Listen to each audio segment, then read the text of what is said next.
साल 1985 की बात है। समंदर के किनारे एक शख्स मौजूद होता है। वो लाइट हाउस पर डेली रूटीन के मुताबिक अपना काम कर रहा होता है। यहाँ पर समंदर के अंदर से आई हुई एक लड़की की वो जान बचाता है, जो कि एटलांटिस की शहजादी होती है। बेसिकली एटलांटिस पानी के अंदर रहने वाले एक बहुत बड़े शहर का नाम है, जहाँ से ये लड़की आई होती है। ये दोनों बहुत सा वक्त साथ गुजारते हैं और आहिस्ता आहिस्ता एक दूसरे को पसंद करने लगते हैं और कुछ वक्त के बाद शादी कर लेते हैं। और अब कुछ वक्त गुजरता है और इनके यहाँ एक बेटा पैदा होता है जिसका नाम आर्थर है। आर्थर के पास एक ऐसी पावर होती है कि वो तमाम सी क्रिएचर से बात कर सकता है, यानी कि समंदर में रहने वाली तमाम मखलूकात से बात कर सकता है। अब हम देखते हैं कि एटलांटियन सोल्जर्स इनके घर पर आ जाते हैं। इन सोल्जर्स का मकसद एटलांटिस की शहजादी को वापस लेके जाना होता है, क्योंकि वो उस पर अटैक करते हैं तो मजबूरन शहजादी को अपनी फैमिली और अपने बेटे को छोड़ना होता है, क्योंकि अगर वो ऐसा ना करती तो ये सोल्जर्स उसकी फैमिली को मार देते। तो उनकी जान बचाने के लिए वो उनके साथ वापस चली जाती है। शहजादी को अपने एक खास एडवाइजर पे बहुत ट्रस्ट होता है और वो उसे कहती है कि तुम आर्थर को ट्रेन करो, उसे एक स्किल वॉरियर बनाओ ताकि वो लड़ने के तमाम तरीके सीख सके, बिल्कुल हमारी तरह। आर्थर अब बड़ा हो चुका होता है। आर्थर को बुलाया जाता है कि तुम एटलांटिस वापस आ जाओ, क्योंकि तुम फर्स्ट सन हो, तुम वहाँ के किंग बन सकते हो। लेकिन आर्थर इनकार कर देता है, सिर्फ इस बात पर कि उसकी माँ को सिर्फ इस वजह से मारा गया था कि उसने एक इंसान से प्यार किया था, उससे शादी की थी और मैं उनमें से हुआ हुआ एक हाफ ब्रीड बेटा हूँ। मेरे लिए ये वजह बिल्कुल फजूल है, मैं एटलांटिस बिल्कुल नहीं आऊंगा। यहाँ पर हम देखते हैं कि कुछ पायरेट्स रशियन सबमरीन को लूट रहे होते हैं और यहाँ पर आर्थर आकर इनको बचाता है। लड़ाई के दरमियान इन पायरेट्स का लीडर मर जाता है, जिसको आर्थर मारता है, और इस लीडर के मरने वाला बेटा डेविड भी वहाँ पे मौजूद होता है। डेविड जब देखता है कि आर्थर यानी कि एक्वामैन ने उसके फादर को मारा है तो वो उससे बदला लेने का ठान लेता है। अब हम एक और मेन कैरेक्टर को देखते हैं जिसका नाम ऑर्म है। ये एटलांटिस का किंग बनने वाला होता है और ये आर्थर का सुतेला भाई भी है, जो पानी के अंदर रहता है, यानी कि एटलांटिस के अंदर रहता है। थोड़ा सा आगे बढ़ने से पहले ये मैं बताता चलूं कि ऑर्म पानी के अंदर रहता है और आर्थर ऊपर जमीन में रहता है। ऑर्म मुख्तलिफ किंग से मिलता है। ये किंग्स एटलांटिस के आसपास रहने वाले सिटीज के होते हैं, जो कि पानी के अंदर ही होते हैं। और उनमें से एक किंग को कहता है कि हमें अपर सरफेस पे अटैक करना चाहिए, क्योंकि वो हमारे समंदर को गंदा कर रहे हैं पोल्यूशन की मदद से। वो लोग बहुत पोल्यूशन फैला रहे हैं। लेकिन वो किंग इस फेवर में नहीं होता कि जमीन पर रहने वाले लोगों पर अटैक किया जाए। लेकिन वो ये भी देखता है कि अगर ऑर्म का साथ बाकी किंगडम के रहने वाले 4 बादशाहों ने दिया तो ऑर्म को ओशन मास्टर का टाइटल मिल जाएगा, यानी कि ऑर्म कमांडर बन जाएगा और इसका ही फैसला माना जाएगा। अभी उस किंग और ऑर्म की बात चल ही रही होती है कि एक रशियन सबमरीन आती है और वो इन पर अटैक कर देती है। यहाँ पर ऑर्म उस किंग की जान बचाता है और इस चीज को देखते हुए वो किंग ऑर्म का साथ देने का इरादा करता है। उस किंग की बेटी का नाम मीरा होता है, जिसकी शादी ऑर्म से होने वाली होती है, लेकिन वो उसे शादी नहीं करना चाहती और इसको एक ही तरीका नजर आता है, जो कि आर्थर है। उसको लगता है कि अगर आर्थर इधर आ जाए तो ऑर्म किंग नहीं बनेगा और वो अपर सरफेस पे जाती है, यानी कि जमीन पर आती है। यहाँ पर वो आर्थर से मिलती है और उसे हेल्प मांगती है कि तुम पानी में वापस आ जाओ, क्योंकि तुम बड़े बेटे हो तो तुम किंग बन सकते हो। लेकिन आर्थर इनकार कर देता है। लेकिन कुछ वक्त के बाद मीरा उसका ट्रस्ट जीत लेती है, क्योंकि एक बहुत बड़ी समंदर की लहर ऑर्म ने जमीन की तरफ भेजी होती है। यहाँ पर मीरा आर्थर के फादर की जान बचाती है। आर्थर इस चीज को देखता है और मीरा की तरफ उसका ट्रस्ट बन जाता है और वो मीरा के साथ पानी में आ जाता है। यहाँ पर आर्थर अपने टीचर से भी मिलता है, जिसने उसे तमाम लड़ने के स्किल सिखाए होते हैं। ये वही सोल्जर है जो उसकी मदर का सबसे ट्रस्टेबल सिपाही था। ये दोनों आर्थर को बताते हैं कि तुम्हें ट्राइडेंट को ढूंढना है, इसमें बहुत सी ताकत है और बहुत सा जादू है, और जिसको ये ट्राइडेंट मिल गया उससे बगैर सवाल पूछे उसको किंग बना दिया जाता है, क्योंकि इस ट्राइडेंट के अलावा ऑर्म तुम्हें कभी किंग नहीं बनने देगा। वो तुमसे बहुत ज्यादा ताकतवर है। अगर तुम उसे लड़के भी क्लेम करना चाहोगे तब भी वो तुम्हें जीतने नहीं देगा। अभी बात हो ही रही होती है कि ऑर्म के कुछ सिपाही यहाँ पर आकर अटैक कर देते हैं और आर्थर को पकड़ लिया जाता है। आर्थर को जंजीरों में जकड़े हुए ऑर्म के सामने पेश किया जाता है। ऑर्म इस पर ब्लेम लगाता है कि तुम्हारी वजह से मेरी माँ की डेथ हुई, यानी कि तुम्हारी वजह से क्वीन को फांसी पर लटकाया गया। ऑर्म फिर भी उसका भाई होता है और वो आर्थर को कहता है कि मैं तुम्हें एक चांस देता हूँ, यहाँ से हमेशा के लिए चले जाओ और कभी पानी में लौट के मत आना। लेकिन आर्थर उस पर गुस्सा होता है और उसको चैलेंज करता है कि मैं तुमसे फाइट करूंगा। यहाँ पर आर्थर और ऑर्म की फाइट शुरू हो जाती है, लेकिन ऑर्म का अपर हैंड होता है, क्योंकि वो हमेशा से पानी में रहा होता है और आर्थर के लिए ऑर्म को पानी में हराना बहुत मुश्किल है। लड़ाई जारी रहती है और आखिरकार आर्थर मरने ही वाला होता है कि मीरा वहाँ पर आ जाती है और आर्थर को बचा लेती है। अब जिस ट्राइडेंट की ये लोग तलाश कर रहे होते हैं उसको हासिल करने के लिए ये लोग सहारा डेजर्ट जाते हैं। सहारा डेजर्ट में ये वही जगह है जहाँ पे ये ट्राइडेंट को बनाया गया था। यहाँ पर इन्हें एक होलोग्राफिक मैसेज मिलता है जो इशारा करता है कि इनको इटली जाना है और वहीं पे इनको कोऑर्डिनेट्स मिलेंगे कि ये ट्राइडेंट इस वक्त कहाँ मौजूद है। ट्राइडेंट बेसिकली एक बड़े से नेजे की तरह होता है जिसमें बहुत सी मैजिकल पावर्स हैं। दूसरी तरफ हम देखते हैं कि ऑर्म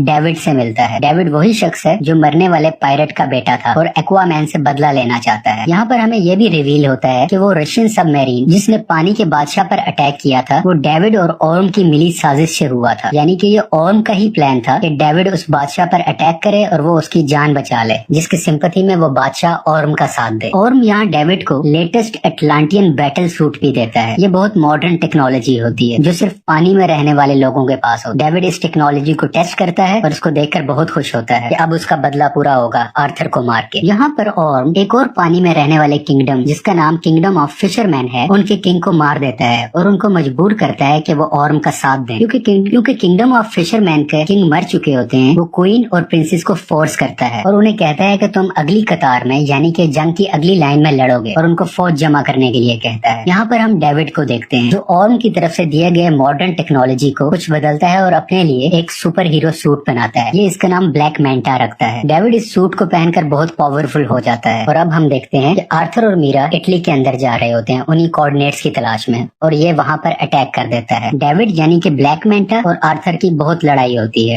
बिलाखिर आर्थर डेविड को पहाड़ से नीचे फेंक देता है, लेकिन इस लड़ाई के दरमियान आर्थर बहुत जख्मी हो चुका होता है। मीरा आर्थर के जख्मों को ठीक करती है और उसका हौसला बढ़ाती है। वो उसको कहती है कि तुम्हें किंग बनना है और तुम इतने कमजोर नहीं हो सकते, तुम्हें करेज दिखानी होगी एक किंग की तरह। और अब वो ट्राइडेंट की तलाश में निकल पड़ते हैं। सफर के दरमियान ये लोग डिफरेंट मॉन्स्टर्स का सामना करते हैं और इनसे बचते बचाते बहुत मुश्किल से अर्थ के दरमियान वाले हिस्से में पहुंच जाते हैं, यानी ये पूरी अर्थ का सेंटर है। यहाँ पर वो पहली बार अपनी माँ को देखते हैं, यानी कि क्वीन एटलाना, जिसने खुद की कुर्बानी दे दी होती है इस ट्रेंच में आकर, क्योंकि इस ट्रेंच में आने का मतलब है मौत, फांसी। लेकिन क्वीन एटलाना भी बच चुकी होती है, उसको कुछ नहीं हुआ होता और वो काफी अरसे से यहीं पे सर्वाइव कर रही है। और अब आर्थर और मीरा भी यहाँ पे मौजूद हो जाते हैं। ये तीनों आपस में मिलते हैं और ये एक इमोशनल सीन है। अब ये ट्राइडेंट के बहुत करीब है, लेकिन आर्थर यहाँ से अकेला ही आगे जा सकता है। मीरा या उसकी माँ उसका साथ नहीं दे सकते। आर्थर आगे बढ़ता है ट्राइडेंट की तलाश में। इसको वो एंशिएंट ट्राइडेंट मिल जाता है, लेकिन जब वो उसको हासिल करने जा रहा होता है तो इस पे लिविएथन अटैक कर देता है। बेसिकली लिविएथन इस ट्राइडेंट का कीपर होता है, यानी कि इस ट्राइडेंट की हिफाजत करता है। लिवाइथियन ड्रैगन और सांप की तरह होता है, ये बहुत बड़ा होता है और वो उसे ये भी कहता है यहाँ से जो भी हासिल करने आया था वो वर्दी नहीं था और उन सबको मैंने मार दिया। जैसा कि हमने शुरू में जाना था कि आर्थर समुद्री मखलूक से बात कर सकता था, तो ये उससे बात करता है। तो ये ड्रैगन और सांप जैसी मखलूक इसको कहती है क्या तुम मुझे सुन सकते हो? आज से पहले किसी ने मुझे नहीं सुनी। आर्थर उसे अपनी वर्थ बताता है और क्लेम करता है कि ये ट्राइडेंट का हकदार मैं हूँ और मैं वर्दी हूँ कि 7 सीज पर मेरी हुकूमत होनी चाहिए। बिलाखिर लेवाइथियन उसकी बात मान लेता है और आर्थर उस ट्राइडेंट को हासिल कर लेता है। ये ट्राइडेंट हासिल करने के बाद आर्थर की पावर्स बहुत ज्यादा बढ़ जाती है और उसका कॉस्ट्यूम भी चेंज हो जाता है। समंदर के अंदर रहने वाले तमाम किंगडम्स ऑर्म का साथ दे रहे होते हैं। इसी वजह से ऑर्म खुद को ओशन मास्टर का टाइटल दे देता है, यानी कि अब इसके डिसीजंस चलेंगे। यहाँ पर ऑर्म का साथ देने वाले किंगडम्स को पता चलता है कि आर्थर ने ट्राइडेंट हासिल कर लिया है और रूल और कानून के मुताबिक जिसके पास ट्राइडेंट होगा वही असली किंग होगा, वही ओशन मास्टर होगा, उससे कोई सवाल नहीं पूछा जाएगा। इनको कंफर्मेशन मिलती है कि ट्राइडेंट अब आर्थर के पास है, लेकिन ऑर्म को गुस्सा आता है और वो कहता है कि ट्राइडेंट हासिल करने से कुछ नहीं होता। जो सबसे ज्यादा बहादुर होगा, जिसके पास ज्यादा स्किल्स होंगे, वही ओशन मास्टर होगा, वही सब किंगडम्स पर हुकूमत करेगा। यहाँ पर एक बार फिर से आर्थर और ऑर्म की लड़ाई होती है जो एक सबमरीन के ऊपर हो रही होती है। आर्थर ऑर्म को इस लड़ाई में हरा देता है, लेकिन वो उसको जान से नहीं मारता और इसको जिंदा छोड़ देता है। और यहाँ पर क्वीन एटलाना भी सामने आ जाती है और वो जब देखता है कि आर्थर ने उसकी मदर की जान बचाई है, वो अपनी किस्मत को मान लेता है और हार मान के खुद की गिरफ्तारी दे देता है और एटलांटिस के सोल्जर इसको पकड़ कर ले जाते हैं और मूवी यहाँ पे खत्म हो जाती है। अगर आपको एक्वामैन फिल्म की एक्सप्लेनेशन पसंद आए तो प्लीज लाइक और सब्सक्राइब करें और अपनी फीडबैक कमेंट सेक्शन में बताइए। Thank you for watching.